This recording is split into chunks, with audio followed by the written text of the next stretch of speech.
Today we're diving into the darkest intersection of true crime and the paranormal. The story of Richard Ramirez, better known as the Night Stalker, and his connection to one of the most infamous hotels in LA, the Cecil Hotel. A place where the walls were soaked in decades of tragedy and where evil itself is said to linger. Was Richard Ramirez drawn to the darkness of the Cecil? Or did the hotel itself amplify the monster he became?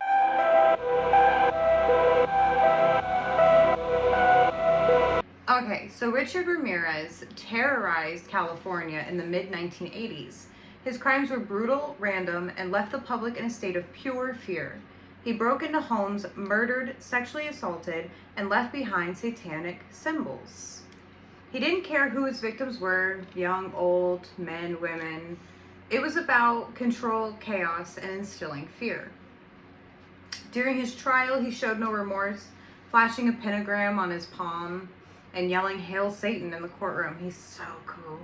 But before his arrest, Ramirez needed a place to hide, to rest, and to blend into the shadows. And that's where the Cecil comes in. The Cecil Hotel is practically a character in itself, like all by itself in the story. It was built in the 1920s to be a glamorous getaway, and it quickly spiraled into a hub for crime, poverty, and death as the surrounding area declined. It's the Skid Row area. Suicide after suicide took place inside the walls, earning it the nickname the Suicide Hotel. So, serial killer Jack Unterweger, everything in me wants to say Unterweger, stayed there in the early 1990s, and years later, the mysterious death of Elisa Lam, which I think everybody remembers, and that made headlines worldwide. It's a building soaked in sorrow and suspicion, with countless people claiming that the energy inside feels wrong. For Ramirez, it was perfect. He could walk through Skid Row streets unnoticed, covered in blood, and no one would bat an eye. He was just another shadow in the dark.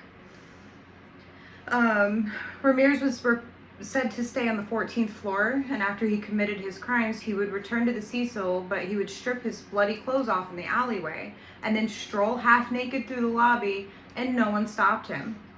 Which is wild. He's just a half-naked, bloody man walking through the hotel, and everybody's like, "That's cool, it must be Tuesday." To this day, guests and investigators claim the 14th floor is heavy and oppressive, and filled with whispers, cold spots, and the feeling of being watched.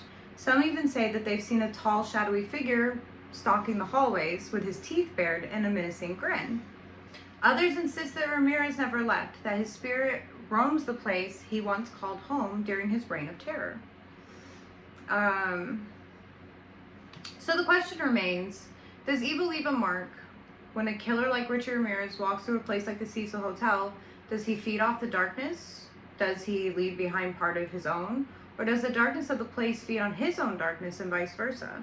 The hotel has become a magnet for paranormal investigators, with EVPs reporting growls, male laughter, and voices calling out names, and some swear they've even captured Ramirez himself on EVPs. Maybe it attracts the broken, the dangerous, or the lost, or maybe it creates them. Either way, its legacy, and Ramirez's, is forever bound together in the shadows. That's all for today.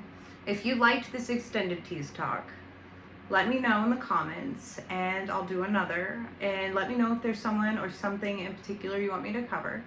And thanks for hanging out. This has been Extended Tease Talk. I'll stay safe out there, and I'll see you next time. Bye!